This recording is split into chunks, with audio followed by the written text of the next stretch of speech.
Você sabe quem é John Wycliffe? Não? Não sabe quem é o Wycliffe? Busca aí no Google aí rapidinho que eu dou uma esperada. Tenho certeza que você já viu quem é John Wycliffe. Ele que foi o precursor, né, que permeou muitas ideias na Inglaterra. Você sabe onde fica a Inglaterra, né? Então foca aí pra mim.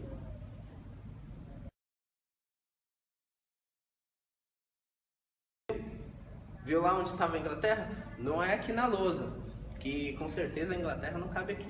Era somente uma representação. A Inglaterra é muito grande. É somente para te dizer que neste lugar muitas ideias do Wycliffe estavam sendo difundidas, e uma das pessoas influenciadas por sua ideia foi William Tyndale. E é sobre esse que eu quero vos falar agora. William Tyndale, ele foi professor de Oxford. Ele era um magistrado, né? Uma pessoa muito respeitada pela nobreza, e ele lecionava em artes, né? Ele era um professor, e ele ficou muito comovido com as ideias do Wycliffe.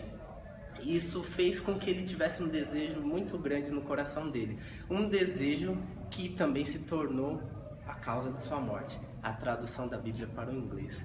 Ele, discutindo com um padre do clero, ele disse: olha, eu vou fazer uma tradução de Bíblia que até mesmo a criança do arado terá capacidade de interpretar melhor do que você a Bíblia. E isso, aquele padre se sentiu afrontado, porém nesse caso ele se empenhou nessa tradução de Bíblia. Essa tradução que ele fez, que era a mesma tradução que Martinho Lutero também ficou impressionado por essa tradução de Bíblia, que estava no latim e no grego, o texto do Testo Receptus, alguma coisa desse gênero. A palavra é meio difícil agora de falar, mas era esta versão de Bíblia que ele se inspirou para fazer a sua tradução. Ele pegou essa versão do grego e quis trazer para o inglês. E nisso ele conseguiu traduzir boa parte do Novo Testamento, e nessa época ele se beneficiou também com a criação da prensa de Gutenberg, que nessa época a prensa estava como uma criação recente. Aquilo que muitos não conseguiram fazer, o William Tyndale conseguiu fazer. Através de sacos de farinha, essa tradução que ele havia feito, ele estava distribuindo sobre toda a região. Porém, voltando para o Henrique VIII, vem comigo aqui, vem comigo.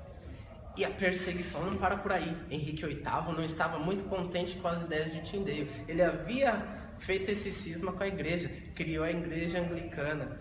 Olha, Ana Bolena conseguiu convencer ele mesmo, porque nesta época ele sabia que ele precisava de algo ilustrativo, porque a Bíblia havia sido feita por católicos, pelos católicos e para os católicos, assim como diz o Padre Paulo. Não sou eu que diz.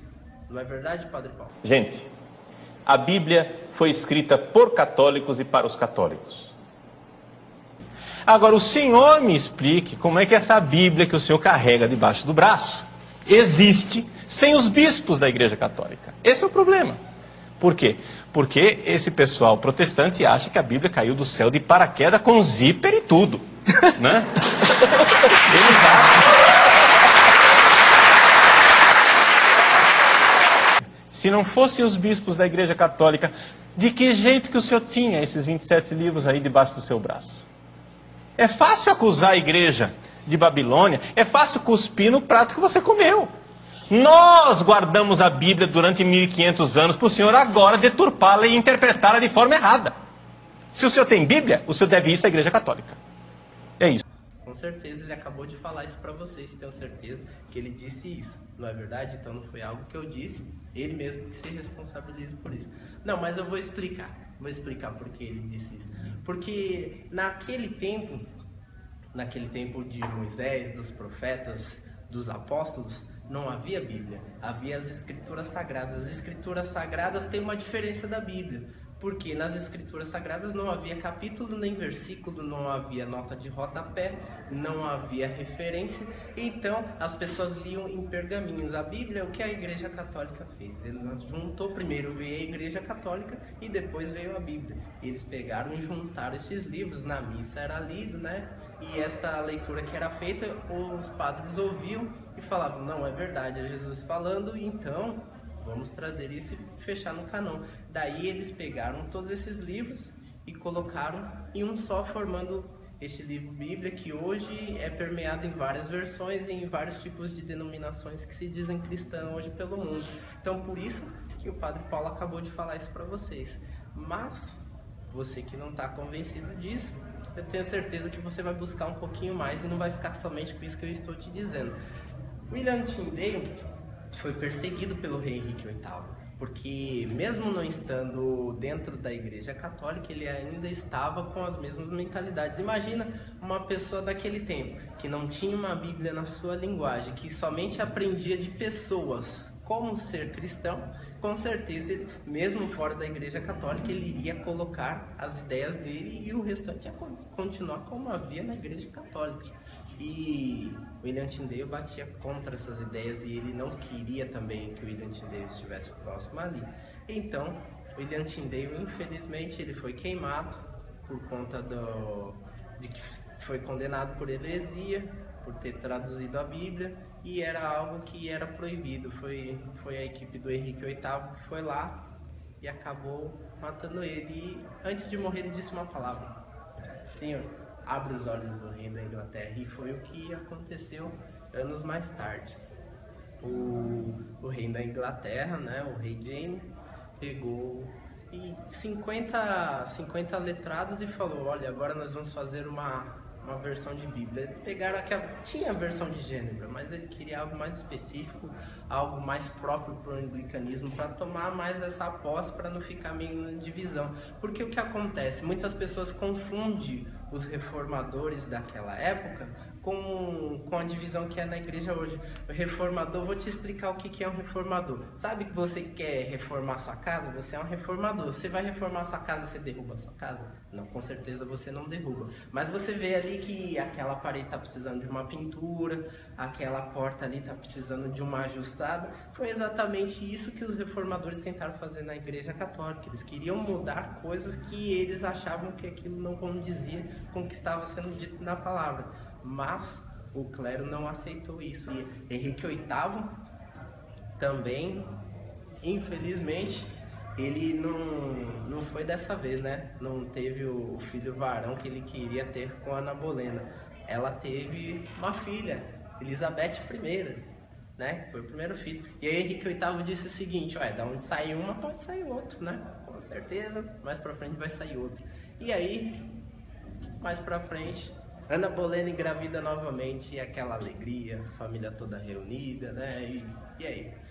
Esse meninão, como é que vai ser? Como é que vai chamar? Acredito eles fazendo os preparativos, né? Ela tricotando os sapatinhos, né? Preparando um enxoval pro menininho que ia vir. Só que não. Henrique VIII, ao cavalgar, né? A cavalo por alguma região, ele cai do cavalo, se fere gravemente, e Ana Bolena, ao saber da notícia, acaba tendo um susto muito forte, que ela acaba tendo um aborto também desta criança. Ai, que tristeza, né? Eu acredito que isso tenha sido uma praga da Catarina de Aragão, né? Olha que ele largou, o Henrique VIII largou a Catarina de Aragão para ficar com a Ana Bolena. Agora, Ana Bolena não deu o filho varão que ele queria. E aí? Só que o rei Henrique VIII não sabia disso. E o que acontece? Ana Bolena pensa. Por que a Ana Bolena pensa? Porque o rei Henrique VIII, ele tinha aquela mentalidade: opa, agora que ela está grávida, não irei tocá-la, né? Porque, de repente, eu poderei ferir o neném, né? Não sei se vocês entendem o que quer dizer com esse termo, mas tenho certeza que você entendeu. Ele não queria ferir o neném, então ele não tocava nela. E aí, o que acontece? Ela, então eu preciso revelar para ele que eu perdi o filho? Não, ficou desesperada. Aí há controvérsia sobre essa história, porque uns dizem que ela chamou seu irmão e meio que falou: olha, vamos ter um neném? Será que esse daí pode ser do Henrique VIII? Mas só nós dois ficar sabendo. E acabou que não deu certo essa história. E muitos dizem que não houve nada, outros dizem que foi. Não sei, só sei que foi assim. Na porta estava lá Jane Seymour, olhando aquela situação. Dizem que era Jane Seymour. De alguma forma o rei Henrique VIII ficou sabendo. E ao saber disso, com certeza ele não ficou contente. E sabe o que ele fez? Vem comigo. E aí, o que acontece com a Ana Bolena? Henrique VIII fica muito bravo com essa situação.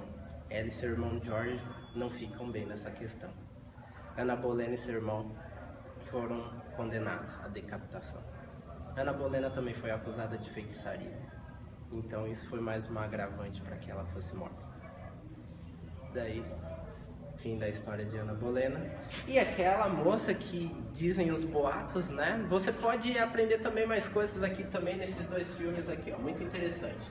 Nesse filme, a outra, você vai ver a história muito legal sobre Ana Bolena, sua irmã e tudo mais. Sobre o William Tyndale, você pode pegar esse filme aqui, ó, o Fora da Lei de Deus aí. Que esse filme vai estar na descrição do vídeo aqui abaixo. Você pode clicar no link e você pode assistir esse filme, caso você gostou dessa história e você está mais interessado em saber mais e conhecer quem é esse William Tyndale. E aí, os dois são decapitados. William Tyndale também é morto, mas as palavras dele ainda continuaram se permeando através das escrituras que foram traduzidas por ele. Porém, o rei Henrique VIII estava queimando todas aquelas escrituras que estavam postas ali, mas sobraram 3. Dessas 3 que sobraram, o rei Jaime, quando pegou aquela tradução de Gênebra, falou: não, nós precisamos de uma tradução nova de Bíblia. Ele foi aonde? Nessa versão de William Tyndale. Olha que interessante. Verdade, tô vendo que todo mundo tá achando interessante aqui também. Então, muito interessante esse negócio aí. E aí o 80% da versão de tradução que o William Tyndale fez está hoje na Bíblia chamada King James. Essa versão de Bíblia aqui, ó. Uma versão de Bíblia muito interessante, que eu sei que agora você vai correndo lá na Conde de Sarzedas comprar uma, né? Porque a Conde de Sarzedas você encontra. Ali é a Bíblia adoidada, vou falar pra você. Mas então, William Tyndale não conseguiu traduzir totalmente a Bíblia porque ele foi queimado antes, mas ele fez o Novo Testamento. Ele tem boa parte do Novo Testamento ali nessa versão da King James. Os seus discípulos, os outros letrados, muitos foram envolvidos nesse processo, onde fechou também essa versão King James. Hoje essa versão que tem de Bíblia lá na Inglaterra, que tem nos Estados Unidos, é basicamente a João Ferreira de Almeida, que tem aqui no Brasil, é a King James lá nos Estados Unidos. É uma versão de Bíblia que todo mundo usa, e todo mundo abusa, que todo mundo lê, todo mundo gosta, todo mundo lê. Só que tem mais coisas por aí.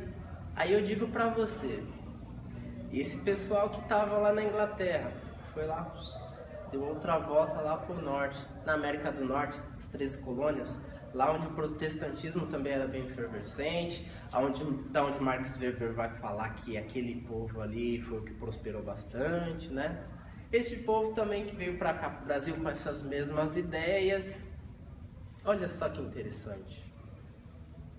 William Tyndale na Inglaterra, da Inglaterra para a América do Norte, da América do Norte para cá para o Brasil, difundido em várias religiões. E eu pergunto para você, onde está o Martinho Lutero na história?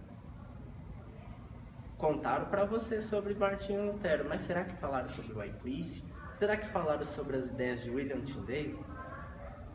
Acredito que se você não sabia quem eram eles até agora, então não te contaram isso. Então, pesquise um pouquinho mais. Se você gostou desse vídeo, dê um like aí abaixo. Muito obrigado a todos. Fiquem todos em paz.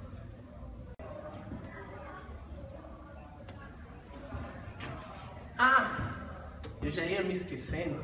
Lembra quando eu falei do nosso ditado, do nosso saudoso professor Vitor Martins? Que se você ensinar um macaco a tirar uma pedra, uma hora ele vai atirar uma pedra na sua cabeça. Agora, eis que vos digo um novo ditado. Se você ensinar um macaco a tirar uma pedra e vai tirar uma pedra na sua cabeça, pior ainda se você der uma metralhadora na mão dele.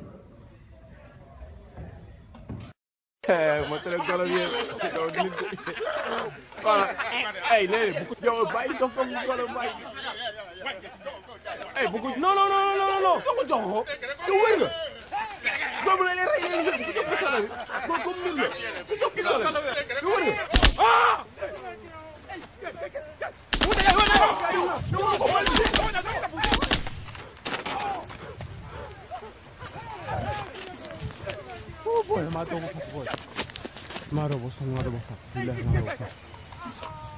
Só que você ensina o macaco a tirar uma pedra, Uma hora ele atira uma pedra na tua cabeça.